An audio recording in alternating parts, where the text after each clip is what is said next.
Hello, everyone. This is John Byrne with Poets&Quants. Welcome to our careers panel for undergraduate business school. If you are interested in undergraduate business education, let me have you in on a big secret, okay? The big secret about business school education is that they really care about your career. So their journey does not end when you graduate with your diploma. It ends when you get a job that you want. And that's a big difference from any other school or department on the university. And we're going to talk about what people do to help students get jobs, how they fine tune you for the marketplace, get you off to a good, quick start. And we have four terrific panelists here from four great schools that offer spectacular undergraduate business education. We have James King, who has that beautiful red background from Rutgers Business School in New Brunswick and Newark, New Jersey, my home state. James is James is Senior Director, don't want to underdirect you, of the Rutgers Business School Office of Career Management. Welcome, James. We also have Christina Wright from the University of Illinois Gies College of Business. Gies has a great undergraduate program and a very big one. And Christina Wright is Director of Career Services at Gies. Welcome. We have Monique Frost, Director of Farmer School of Business Careers at Miami Farmer School. Welcome. And last but certainly not least, Chelsea Price, who's the Career Education Manager for the University of Houston. Welcome all. So let's just start with talking a little bit about job placement for your last graduating class and how that fared. Of course, we went through a really difficult period here, and we still are in that period given the pandemic. I know that at the graduate level, career placement, the numbers ticked down a little bit, as you would expect, as some companies pulled back in particular industries. What did it look like at Rutgers? So thanks again for inviting me to the program today. So at Rutgers Business School, like I'd say many, we saw a lot of challenges last year with last year's graduating class, and even the students who have continued to graduate, they can graduate through the year. Into this year, we're seeing an uptick, but last summer, I think the reduction of internships, many internships got canceled or significantly reduced, is now impacting the ability to convert those internships this year. Our numbers remained pretty strong, but the engagement from students had dropped a little bit as they went remote. So the biggest challenge we've been having is keeping the students engaged with us, keeping them excited about all the careers. The good news for us as a business school, our employers who made the offers before the students graduated, who had converted, lived up to those commitments. So our results for the students who had jobs coming into the graduation time, who have secured them in their fall and spring semesters, they were able to retain them. Kind of struggle with the students who, before the pandemic hit, didn't already have their placement done. And we had to work really hard with them all summer long to keep trying to get them to find opportunities. So overall, yes, it was a difficult year. The economy was in tatters. New Jersey got hit very hard. Yes. With the pandemic specifically. So that hurt us a lot for the local companies that would hire our students. But things are starting to open up, and we see a lot of brightness now. We're seeing a lot more activity. And later we'll talk about some of our specialized programs. The good news is, like I said, our top employers maintained their commitments for the students that they had already placed and hired. So overall, it was a down year, but we continued to work with our students. Yeah, and I thank you for that candid assessment, because I think it's been down everywhere, and that's inevitable given the health crisis that we've just endured. I think with the people getting vaccines and things starting to open up, and many schools already announcing a return to in-person classes in the fall, people who are applicants, this is a great time for you, because you will not have to weather the crisis the way the last graduating class did, or in fact, even current students who had to take classes remotely. you're going to go into a fully fledged natural environment and enjoy all the benefits of a great educational experience. Christina, how did the graduating class at Illinois fare? Yeah, I agree with what James said, that it was a challenging year for everyone. I think we were lucky, though, in that many of our students had secured their placements in the fall semester long before the pandemic hit.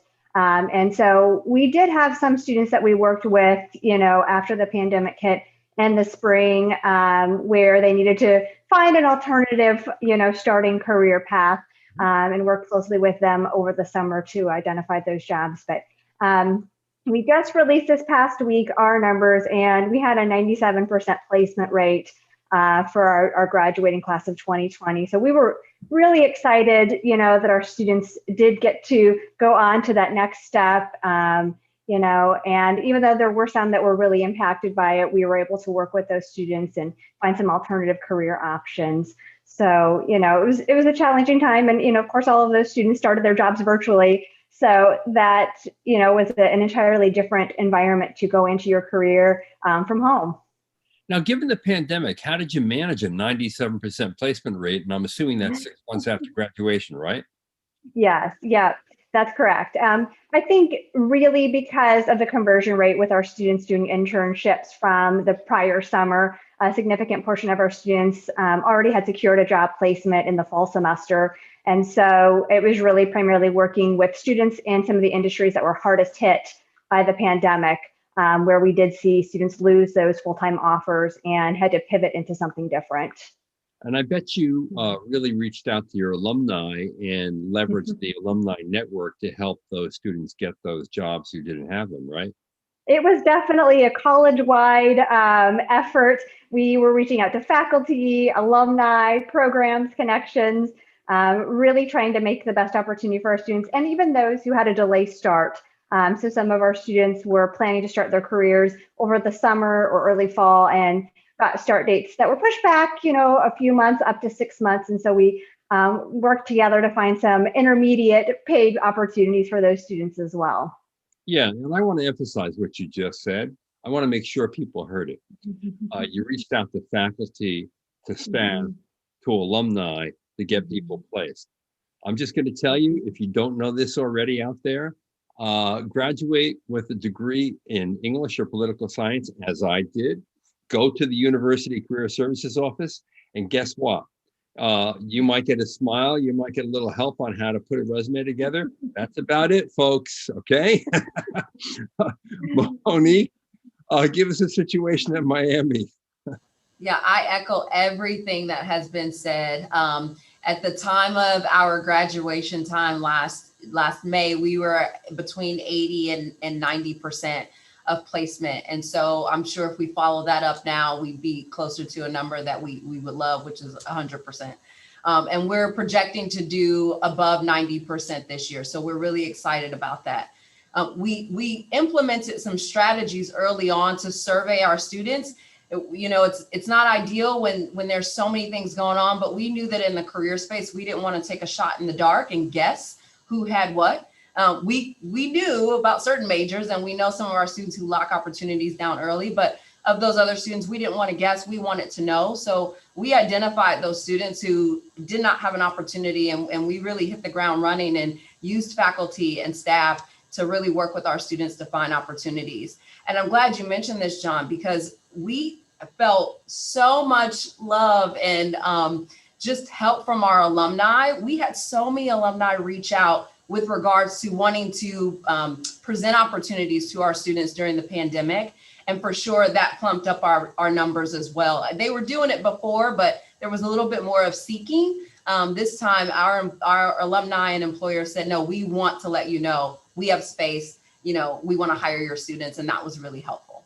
Yeah, that's really great. Chelsea, how about at Houston?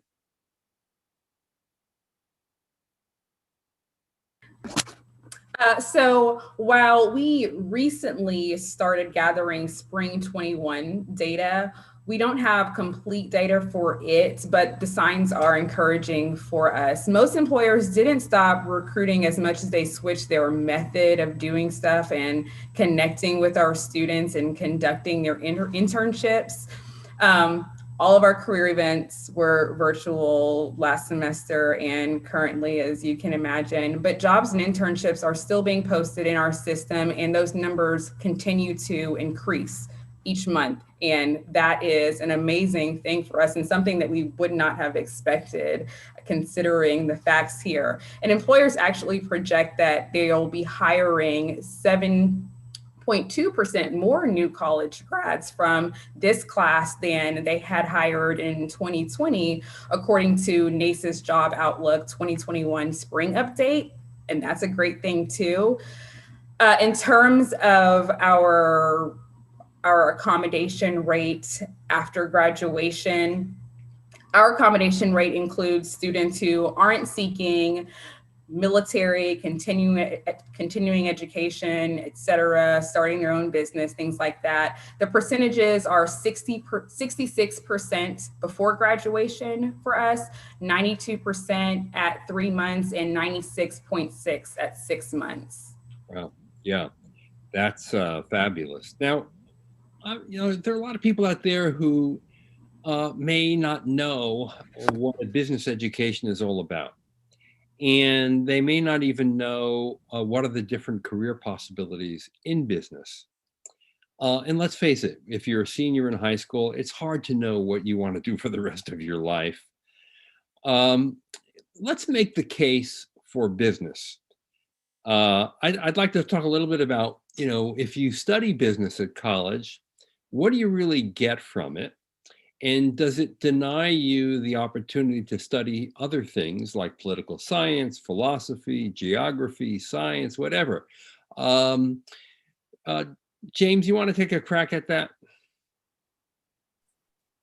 Sure, John. So I also studied business when I went to undergrad, finance and management major and an MBA. The things that we know, not only are you going to study and concentrate on a certain business major, maybe supply chain or finance, but you also have a lot of general education credit requirements in universities. Universities that's a time to grow and explore. And sure, coming into the business school doesn't mean you're going to have to be that accountant. You're going to learn and get a general education across the many business majors. It's a requirement for us. We, right out of the gate, the first thing that students have to do is take a required career management course with my team. So we teach a business forum course, we get them right engaged in it.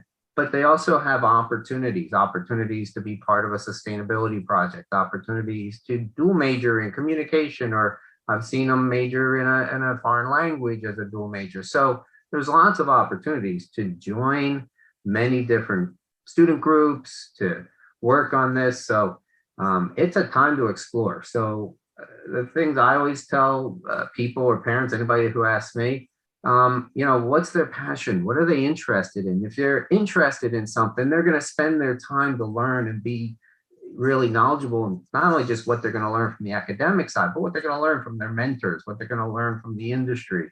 So, you always want to make sure you're focusing as well on what's their passion, where's their aptitudes, what are they really interested in.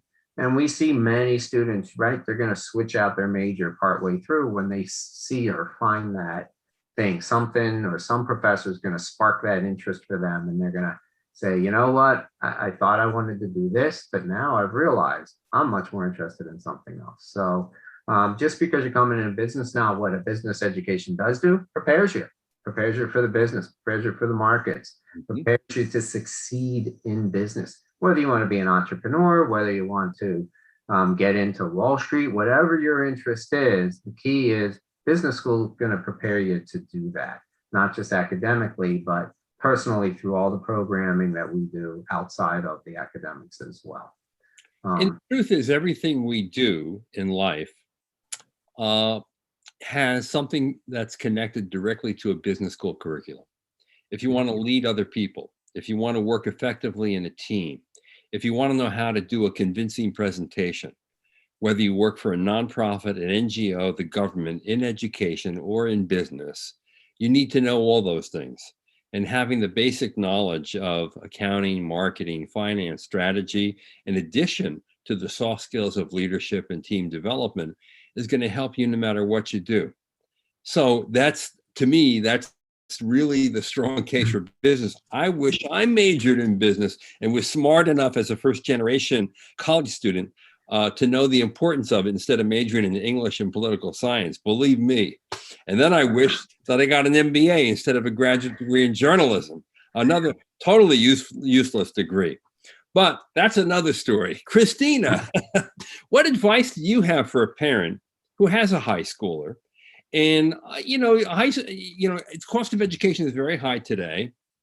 Parents are very concerned about the return on investment. A business education pretty much guarantees a return. But what role should a parent play in either nudging or steering their children into something like business?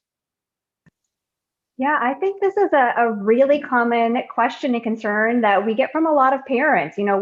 What's the appropriate level of encouragement? Should I show my child without, completely eliminating the option for us to have a discussion about this because they're tired of me nagging them about the career options? But, I think as James mentioned earlier, encouraging your child to start being proactive about what they're interested in is probably one of the best things that you can encourage your child to do. And that could be encouraging them to take a part-time job, join an organization in high school, volunteer. My absolute favorite activity is the informational interview. It's not a glamorous activity, but setting up time for your child to have a conversation about, well, what do you really do as an accountant? With your own tax accountant. But really encouraging the student to explore, have conversations, Google careers, and start to take some ownership of understanding what are they interested in, what do they like doing, and then what do they value? How do they envision their own life looking like as an adult? Are they wanting to have flexibility? Do they want to make a lot of money? Do they want to have a prestigious job, have a lot of power? And starting to have some of those casual conversations with your student, I think, can be really powerful, where you're not forcing them to make any decisions, but encouraging them to get to know themselves and getting to know more about the world of work. Yeah, that's really good advice. Monique, what's your take on all that? Yeah, I echo all of that. So, John, my background is so similar. I did not major in business. I came up through the counseling ranks, but it actually helps me because I do a lot of research on parenting and the best ways to approach it. And we all know about helicopter parents and bulldozer parents, and they both have their pros and cons. But one of the new techniques is a hummingbird parent. And that's where you hover by your students and you are ready psychologically and physically to hop in if they need you, but you're really kind of staying back and letting them kind of lead the way. And you're really just humming along and kind of guiding them.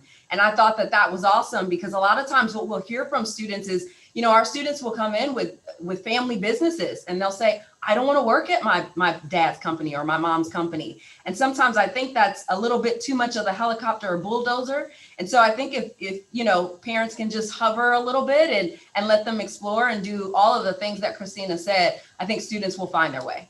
Yeah, I love that analogy. The hummingbird parent. I like it. Now, Chelsea, how does your program differ from others? What makes your program in business special?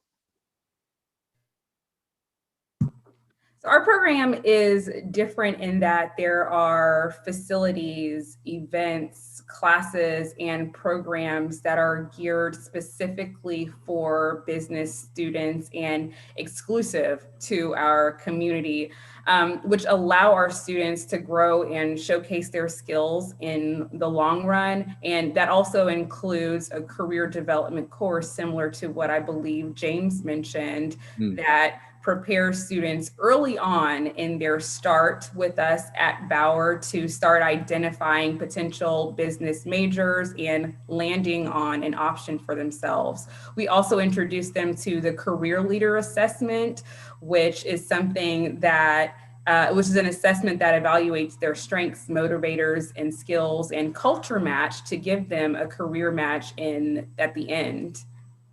Yeah, that's really great because, making them aware that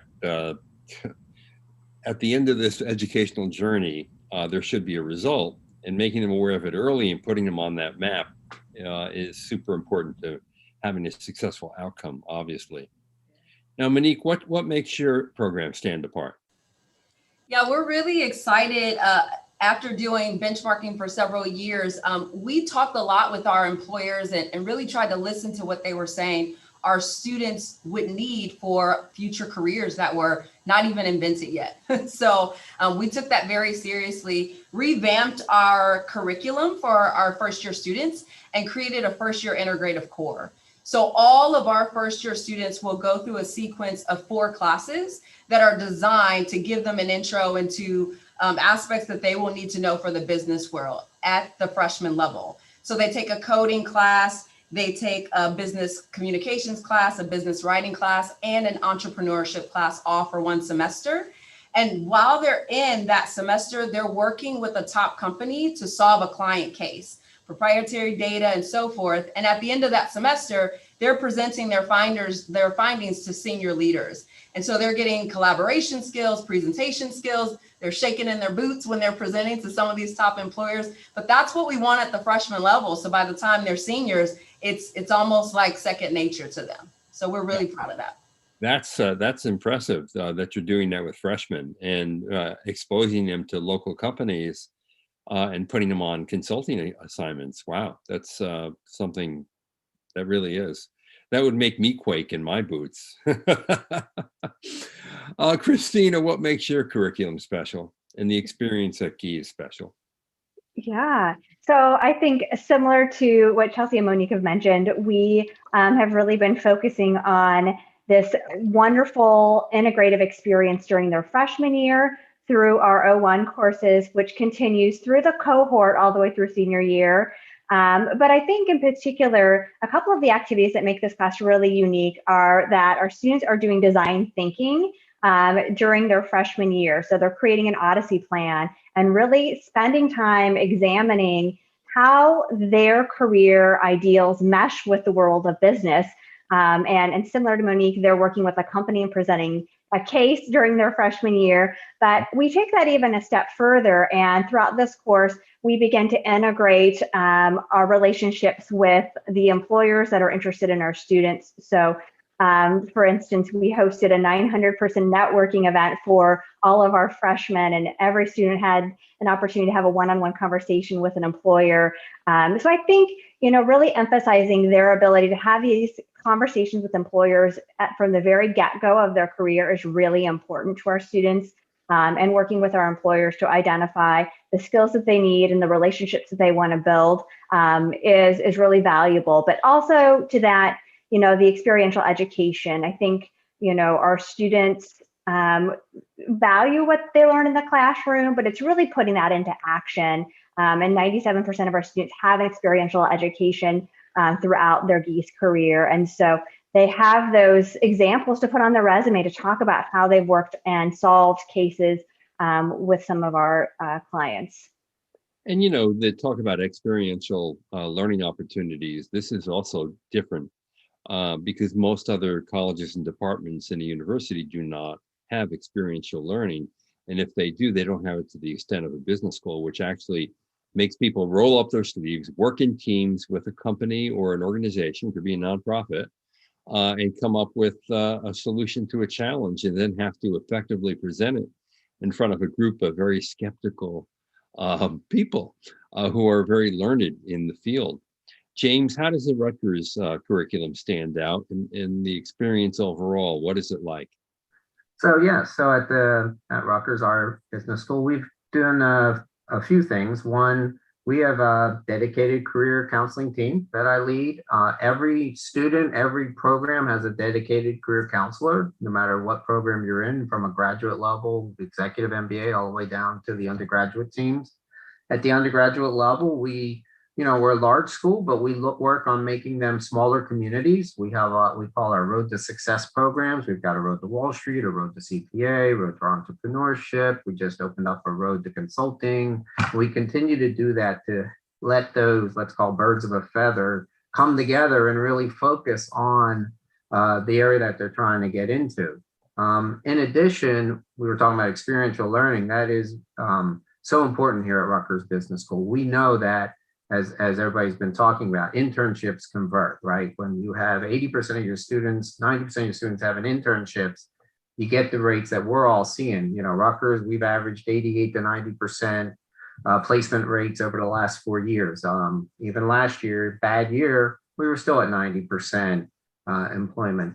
And also what we're finding is our supply chain management program, which is ranked #2 in the nation by Gartner, it requires experiential learning to graduate. The student has to have either a 4-credit internship or co-op or work on one of these team consulting projects you talked about. We do probably 60 to 80 projects a year with companies who provide the specific project, and that's the semester for the student. The professor is really more of a guide and a counselor for the project, but it's up to the students to go from project objective and charter to weekly contacts to the final presentation and solution back to the owner and typically executives from that company. So, experiential learning is really key. That program and supply chain is now rolled into the marketing team, and we're seeing more and more of these kinds of student projects. So not every student, it's not always just about that individual internship. Like you were saying, it's that teamwork. It's working on a team, because when you get in business, you're always working on teams. You're always looking to solve problems. So we see more and more of this. And one of our key mottos from an employer development point of view is we say engagement. You know what? Engage with us, engage with our students, work with them on a project, work with them on an internship. And that's the thing that typically then they come back and say, wow, John was terrific. Let's hire him. Let's hire John now. So Rutgers Business School experiential education, it's so critical to us out of the gate. And similar to everybody else, we focus on really getting them engaged right away, because engaged students, one, they have a better experience while they're at school. They get to expand their network. They build this network, and that's, we all know that's the network they typically will take with them. As much as people think their high school students will be their friends for life, many of them move on, and it becomes the university and college relationships that last the longest. At least that's what we've seen. Yeah, that's true. Chelsea, obviously you see people who come into the program and then graduate 4 years later. What can you tell about how they've changed and how a business education has transformed them and where they view the world? Yeah, so as a part of the course that I mentioned when I spoke a little bit earlier, there is a case competition component or a sponsored project that is a part of that project. And so I actually co-teach the course. So I've seen this happen.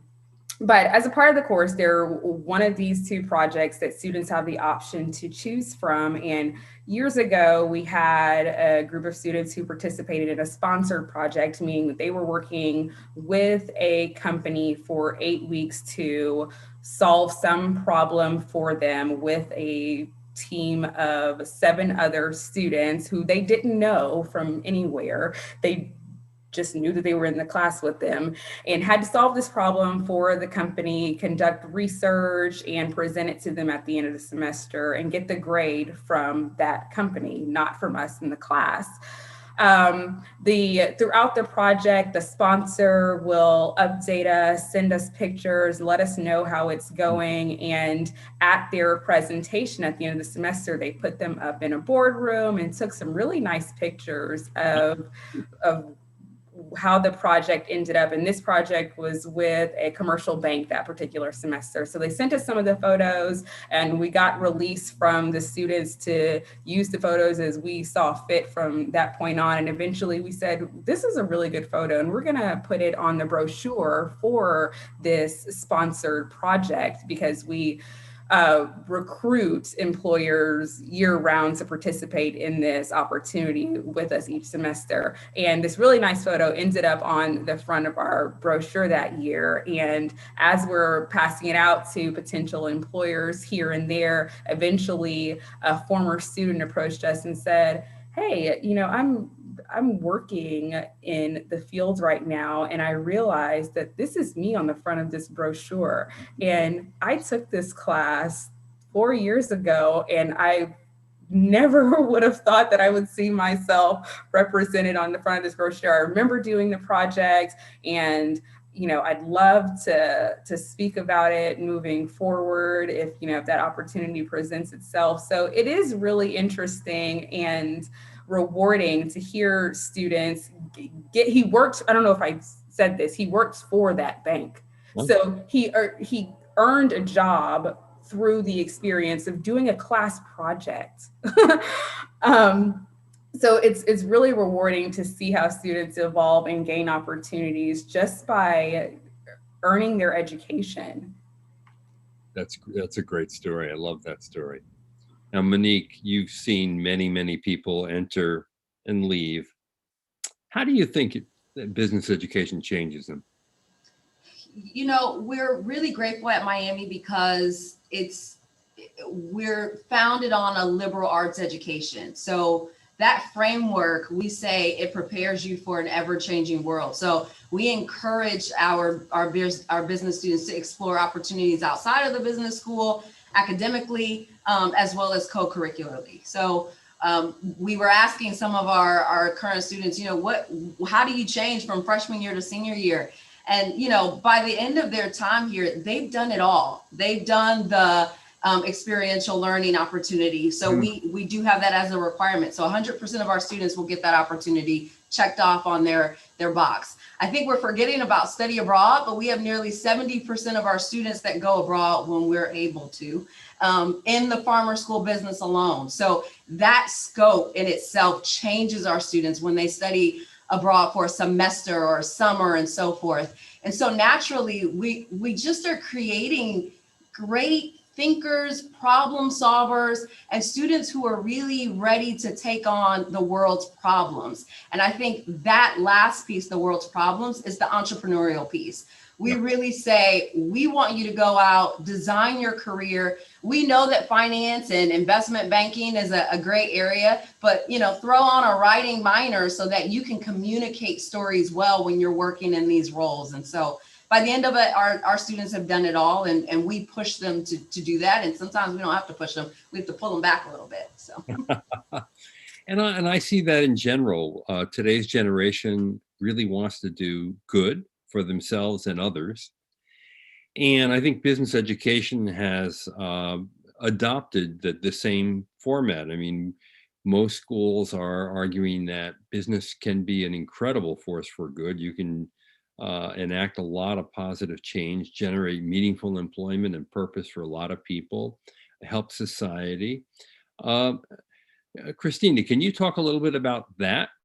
Because I'm sure there are a lot of students out there who are interested in things like sustainability, diversity and inclusion, the environment overall, economic inequality, these things. And you might think, hey, if I'm a business major, does that sync with those interests and passions?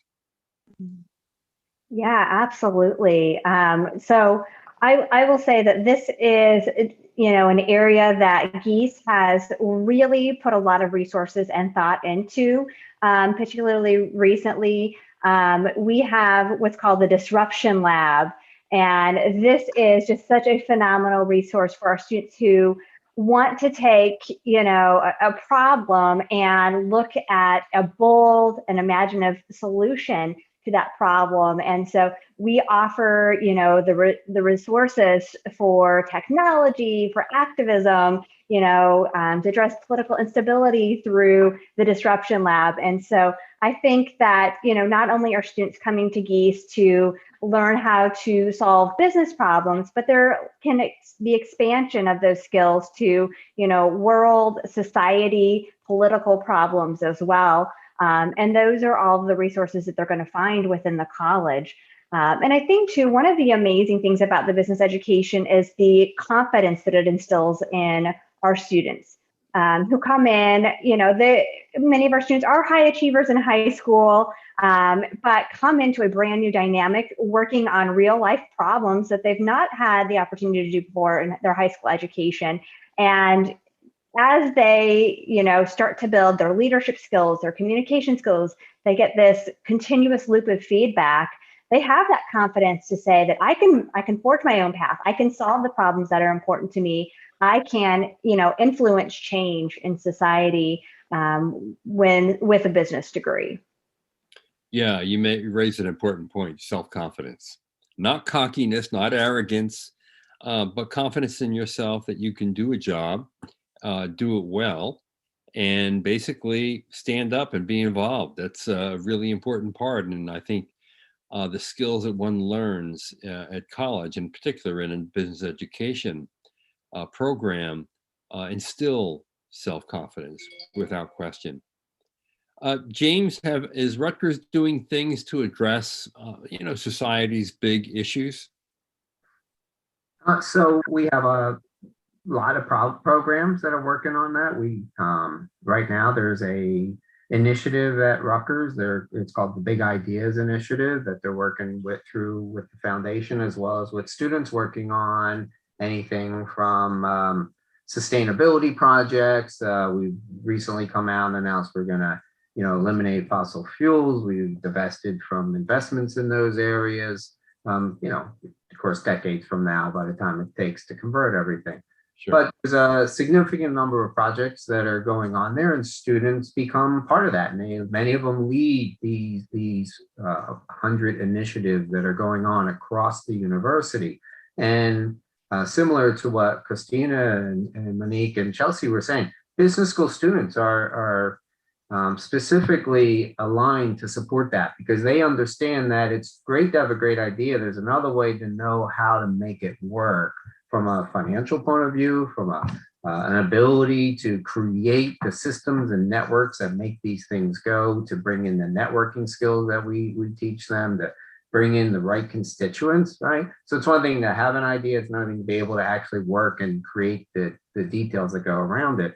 So we found a lot of our students get involved in many of those cross-university projects where they're working with students from the engineering school or economics or liberal arts, and they're really helping create a lot of these cross-functional and interfunctional opportunities.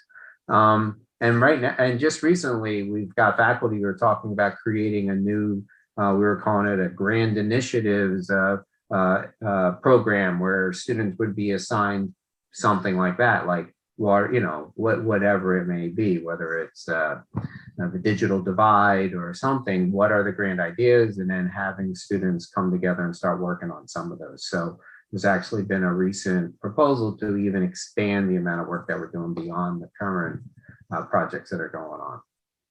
And I want to just remind everyone out there, this is an hour-long panel discussion that will be followed by another one and another one and another one of different aspects of business education and for high schoolers that are interested in business and entrepreneurship.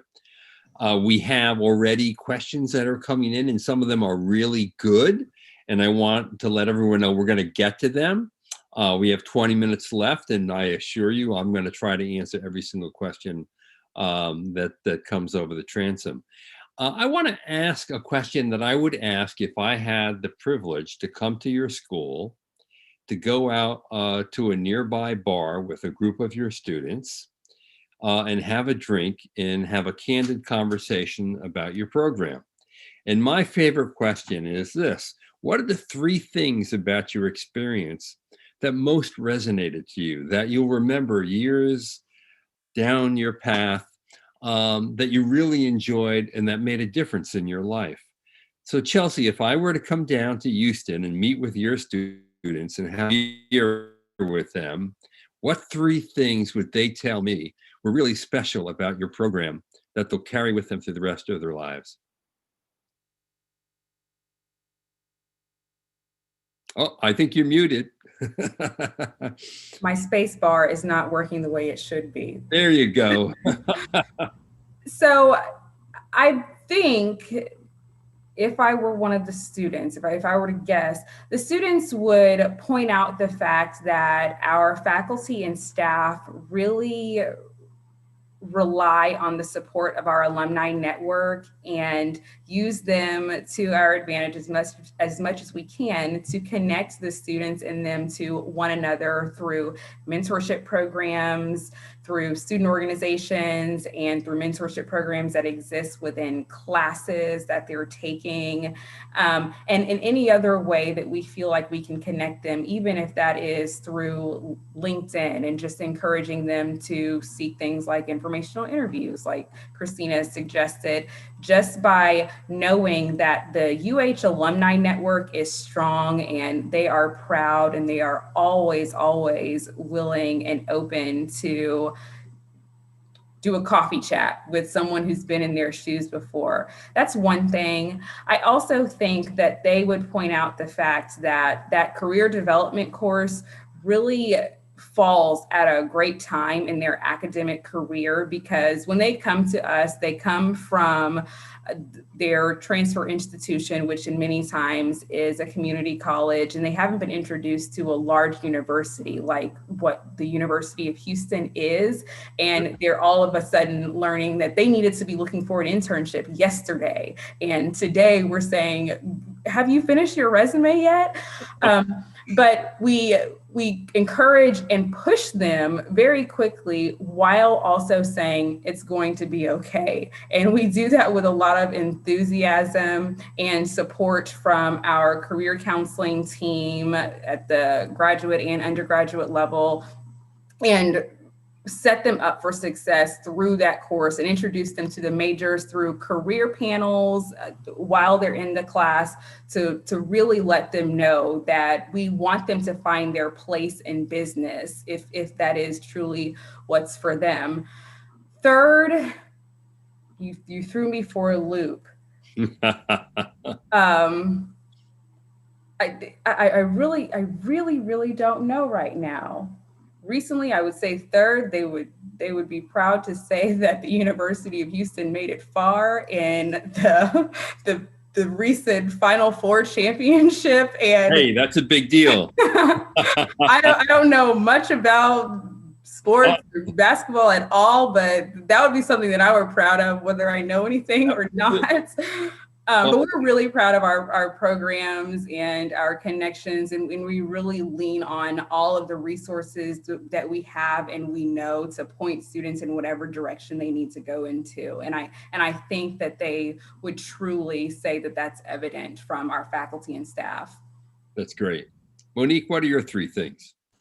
Well, I think one of them would be that they'd just be so happy the bars were open for beers, so they just go run in there. But so no, I know that our students would say these three things because they've reported back, and this is why we constantly kind of oil that wheel. So the first is that we have a teacher scholar model. So we want to make sure that we're bringing in top faculty within the classroom to balance their teaching with research.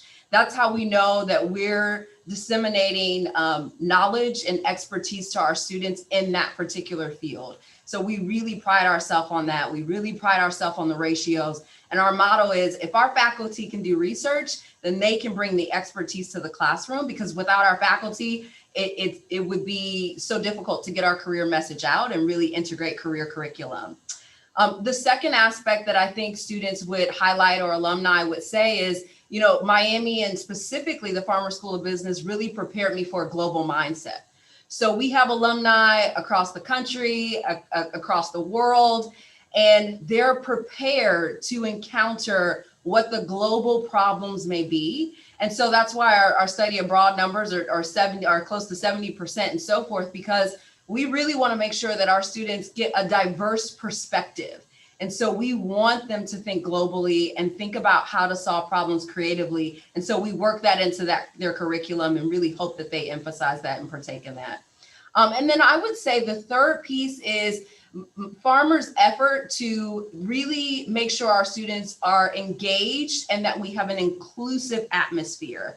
While it's not always perfect, that inclusivity piece across, you know, we can see that in the nation. we really work that into their co-curricular opportunities. So we tell farmer students from day one, get engaged in organizations, join student orgs, join opportunities so that you can get plugged in and really start to feel that inclusiveness that we know you'll feel if you connect to opportunities that are available to you in all different facets. And so our students come back and they report, hey, these were the things that truly made me successful. And they connect with their long lost faculty, or they go back to their student org, or they talk about the opportunities that prepared them for this global world. So Great. Those are three wins. Christina, how about you? Yeah, so I would say, certainly I'm going to echo what Monique and Chelsea have said, but I will say my top three are people, people, people.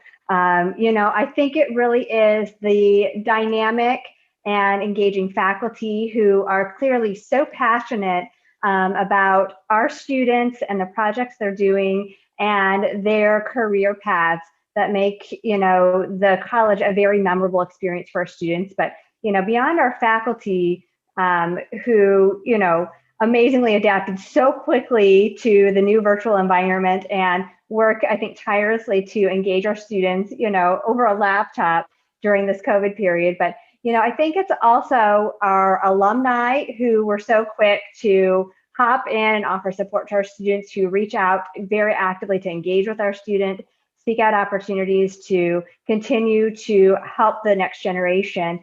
And I think a lot of that comes from the current students.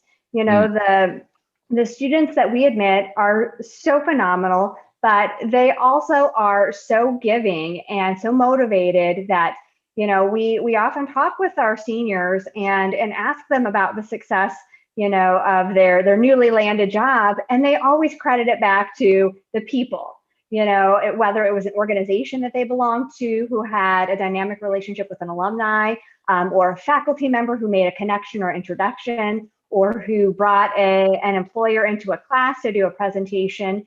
So, I would say without all of the people affiliated with our college, we really wouldn't be the Gies College of Business. There's so much credit that I want to give to everyone that plays a role and does it so enthusiastically for our students. Great. James, your three magical things at Rutgers Business School for students. Well, John, it's hard to follow the great things that has been already mentioned here, but I have to agree with Christina. I was making little notes, and I realized she's right. It's about people, right? So it's the dedicated faculty and staff. They talk about them. We do a great mix at Rutgers Business School of the research faculty combined with professional practice, people like myself who had a long career in business who are now at the university. And we talk to students. This is what it was like in the real world. Sure, here's the academic component. Let me show you what it is. Or I'll never forget a class where I was teaching a supply chain class and a student just asked, I don't understand what chapter 11 means. And I just spent a half hour explaining in the real world, what's chapter 11? It had nothing to do with what I was trying to teach, but it's the kind of thing that people coming out of business provide. So let me tell everyone, chapter 11 doesn't refer to a textbook. No, it doesn't. Bankruptcy, it's something you don't want. Yes, exactly. So that balance and the commitment, I'd say second, Rutgers is a large university, state university. But at the business school, we're able to help them create smaller communities. We support all kinds of different clubs. The students are so passionate and they want to learn. They start up so many new clubs. I can't even keep track of all the things that are going on. And we're responsible to work with them to get employers to help them with their clubs all the time, whether it's in blockchain or just many. So I'd say, the second thing they talk about, there was all the resources of this big university, but boy, they didn't feel like they got lost because they had these small groups, they had these student clubs, they had their friends and communities. So they were able to build the community. And third is again, people.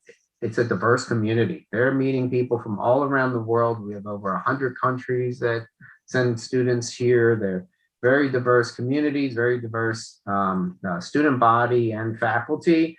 And for people who maybe came from, depending on their background or network, maybe you didn't realize how broad it is and all of the value that you get from that diversity. So we can all talk about all the technical resources and moving to remote education and everything else. But if it wasn't the people that are doing these things, that's definitely what the students are going to talk about. Yeah, true. Now, let me ask a few questions on behalf of our audience. The first one sounds like a skeptical question to me, which I think we can quickly put to rest. Kenny asked this: what would you say about the idea that majoring in business in a concentration like marketing is not worth it because you don't get any hard skills to show to employers? Who wants to take that on? I'll start with this one, John. So I'd say absolutely not. Marketing is a whole bunch of hard skills. Digital marketing, whether you're doing public relations, social media, search engine optimization. Our marketing students succeed greatly. It's more than just creating an ad. Marketing needs to understand the impact on sales and revenue that their programs are going to do. They got to tie that back to financial result, that supply chain has the product available if they're running a specific promotion. There's so much more to it. And marketing is just one of the majors, but you're going to get a general business education and a general college education on top of that, which includes leadership. So that really, we find marketing is a great opportunity for people who are creative to then bring that creativity into business and help businesses thrive. I have 2 marketing interns that work with me, and they surprise me all the time with their capabilities. So I'd say marketing is as strong as any other concentration in the business school, and our marketing graduates all end up in many, many different areas, whether it's pharma marketing, helping launch new drugs for that. And you have to have project management skills, you have to have the financial management skills, you have to understand all of the business that goes around it. Again, it's not just creating an ad or a public release, right? Absolutely. And there are hard skills. There are frameworks to think through marketing decisions that are highly valuable to making decisions in this field. And you learn those frameworks. More than that, you heard us talk about experiential learning. Well, guess what? If you're interested in marketing, you will likely work with companies on marketing challenges. And you can talk about those experiences in your interviews with your future employers, which will put you head and shoulders above other candidates that they interview. Besides the fact that there are many companies that will go to these schools and specifically recruit people for marketing jobs. So we have to tell you, Kenny, we don't agree with the premise of your question. And we think if you're interested in marketing and business, you ought to go and do your concentration and feel confident that you're going to have the hard skills to present to employers. All right, here's another one. Chelsea, why don't we give this one to you? Have you seen changes in formal internship program hiring for sophomores in the summer of 2021 due to the pandemic? Yeah, so again, I would say that in the midst of the pandemic, hiring has not stopped at all. If anything, the method in which employers have started to do it is the only thing that has changed. Employers are still conducting information sessions, conducting training programs and volunteer day events to seek and recruit candidates at the sophomore and junior levels. So the change that I would say has been the format, and the change that students have had to adapt to is adjusting to what virtual hiring and interactions look like. And I think that has been somewhat of a challenge for people because we'd started to talk about it and explore it as employers stopped coming on campus as much to conduct interviews and wanted to do virtual types of things before the pandemic, but we hadn't gotten deep into it, and we were forced to do that through the pandemic experience. So that's all that I would say has changed truly. And as I mentioned before, NACE is projecting that hiring is just going to increase at the end of this year. So students need to stay engaged and be prepared for that. And since I have you, Chelsea, I should ask you the follow-up question from this person. What advice do you have for a sophomore to prepare for the fall 2021 hiring season? I would advise that a sophomore who's not involved in a student organization that's related to their major, get involved with one, because that's going to be another way that they connect with employers in that network to show their involvement in some other activity besides just being an awesome student. How are they able to balance their strong academics with an extracurricular activity? And one way to show their face is by saying, hey, I'm a part of this student organization and I am continuing to show my interest in finance by being a member of this organization and being a part of the committee on the organization. You know, how are you being involved? If you're already a member of the organization, are you just a member, or have you joined something like a committee? Have you considered a leadership role?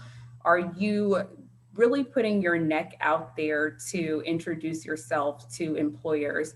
At U of H, a lot of our students look alike in terms of where they come from and having a background of having worked before because they're non-traditional or worked in their family's business before, and they know what it's like to work. So because they look the same, you have to make yourself look a little bit different by saying, hey, this is me, and in really getting to know people and letting people know who you are off of paper.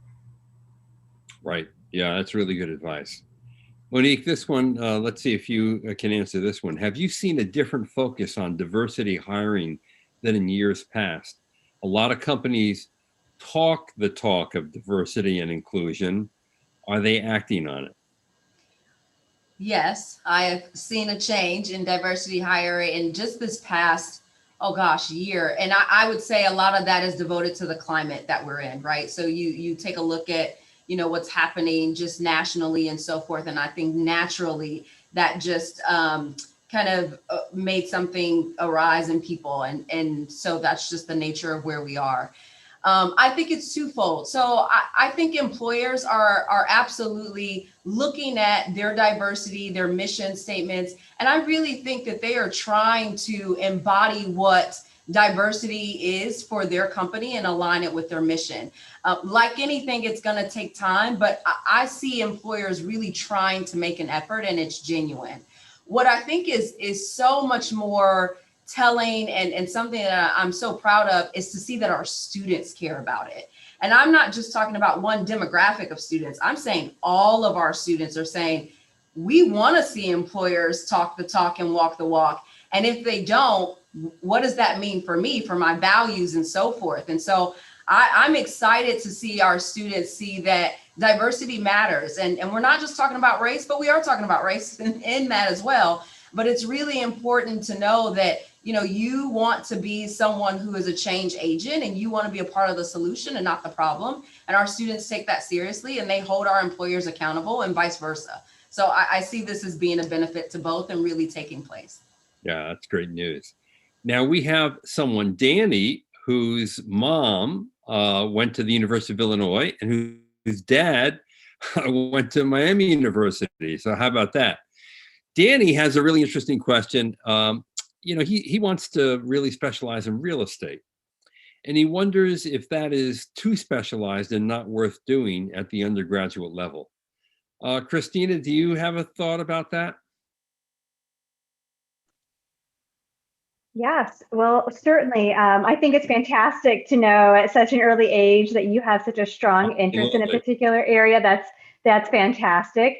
And if it's an interest that you have based on maybe what you've seen on television, now would be a great time to do some exploration about the career in real estate and make sure it is a fantastic fit for you. But also, I would say, certainly the skills that you're going to get in a business education, whether you specialize in real estate or in marketing or supply chain, really is going to provide you a strong foundation, even if you ultimately decide that that is not the specialization that you want to pursue once you start your career. So the foundational classes in management and finance and accounting and marketing that you're going to get through that business education is really going to prepare you for a dynamic career in any area of business. So I would say, if you're interested in a program that offers real estate, by all means, check it out, take some classes, do some exploration, talk to folks that are in the career path. But either way, you're going to get a great background and prepared for a lot of careers. That's really true. And you're already ahead of the game. If you know what you really want to do and you're only in high school, God bless you, because so many people have no clue at all. And that puts you ahead of the game. And you go into a business program and you concentrate in real estate, you're going to meet real estate developers on every single level. You're going to be engaged in experiential learning with them. You're going to hook up with a professor who's an expert in real estate. You're going to benefit like you have no idea, because you're right, there are fewer people who are interested in real estate. It makes you stand out more. Now, here's a good question, and we're running out of time, but I want to get this in because I think it's important. Lara asked this question: what different categories of business classes are there? And I want James to talk a little bit about some of the more novel and unusual electives that you might offer. Obviously, you're going to get classes in accounting, marketing, strategy, finance, operations, leadership. But are there some really cool, like novel electives that are taught by some of your faculty that really resonate with the undergraduate population?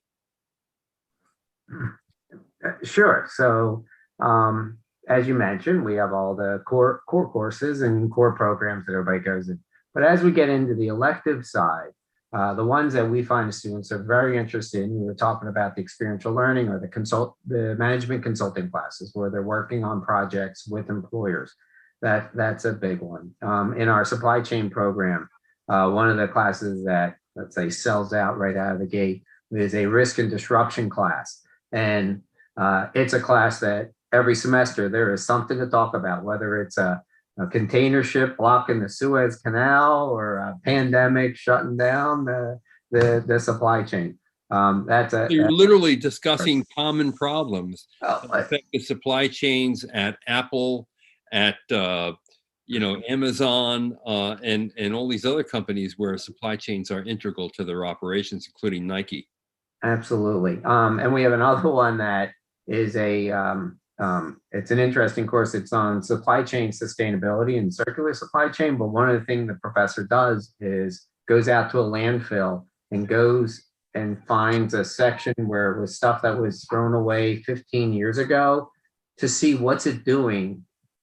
Is it decomposing? What's in the landfill? So it's got a whole archaeological component to it. And that's another course that just is so exciting for a lot of the students to get into. And another one that gets sold out of the gate. And I'm not doing all our faculty, justice here. There are so many exciting courses in every single program that they run on. I teach in supply chain, so I can talk about those courses like till I'm blue in the face. In the other programs, I know with finance, they have great projects where they're working on different investment derivatives and all the stuff. And we, for our real estate fam, we also have a concentration in real estate and a center on real estate. And so students that are interested in that. It's hard to point to everyone in every program, but I do know that definitely the group consulting classes are really big. Students just love to work on those projects, especially as they get to the end of their 4 years here. All right, I can't believe we're out of time. We've even run a little bit over, but I want to thank all of you for being terrific panelists. Chelsea, thank you so much from Houston. Monique, thank you of Miami Farmer. Christina Wright at University of Illinois Gies College of Business, and James King at Rutgers Business School in New Jersey. And I want to thank all of you out there for being attentive, being engaged, and having the wisdom to consider majoring in business. Believe me, you will not regret it. This is John Byrne with Poets and Quants. Thanks for watching.